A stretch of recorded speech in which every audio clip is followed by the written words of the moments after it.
Good afternoon again. Today is St. George's Day, and one of my favourite ways of explaining how to cope with this world is by referring people to the traditional icon of St. George and the Dragon.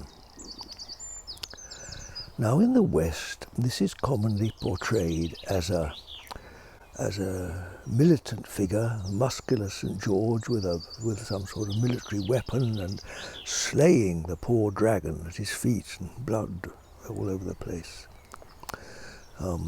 conquering the thing by force. But I've been blessed to spend several years of my life in Russia, which has a wonderfully deep understanding of many things. And you may know that Russians love icons, which are pictorial representations of various spiritual themes. And the Russian portrayal of St. George is quite different. St. George is not a muscular figure at all. He is mounted on a lovely white horse. The dragon is there, but this beautiful, like a ballet dancer, this white horse just floats over it. And on the horse is seated St. George, who with his face absolutely serene and peaceful, holds in his hand a lance. But this lance is not a lance of steel. It is a shaft, a gossamer thin shaft of light. In other words, a shaft of consciousness, with which he just says to that dragon, "Oh, it's just darkness. Just like in front of me there's a bit of shadow on the cast by the tree. Just a shadow." And he just carries on. But a bit else, not only is his face serene and totally at peace, undisturbed by this dragon, but just up above there was, of course, the hand of God. So that there's free access. There's no impediment between St. George and God. In other words, St. George's attention is not taken by the dragon. He is centered in the presence of God, in the presence, in the moment now, with no result trying to get rid of this dragon, which is a perfectly legitimate, nothing to be afraid of dragon. So there you are. That's two ways of how to confront the evil, dark forces of the world.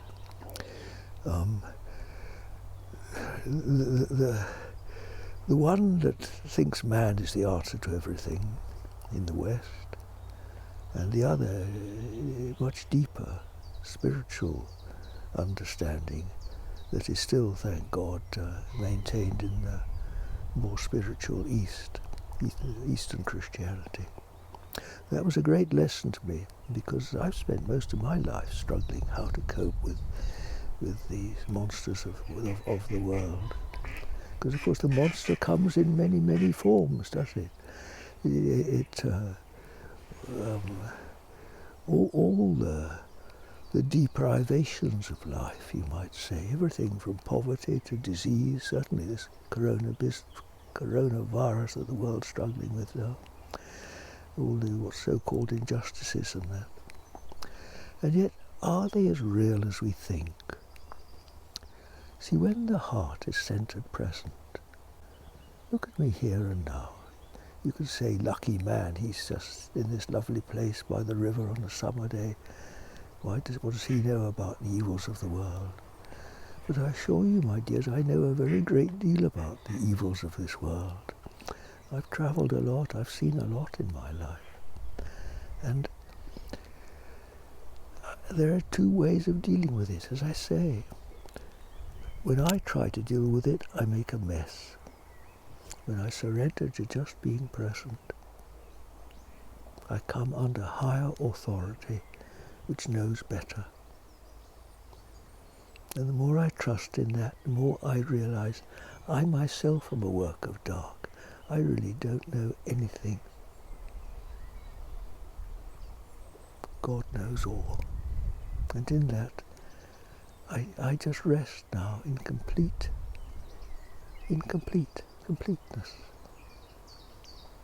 Because that's what completion is. When we surrender our separation to the one who knows. And a little butterfly has just flown past as if an angel to confirm it. Beautiful. God bless you, my dears. Until tomorrow.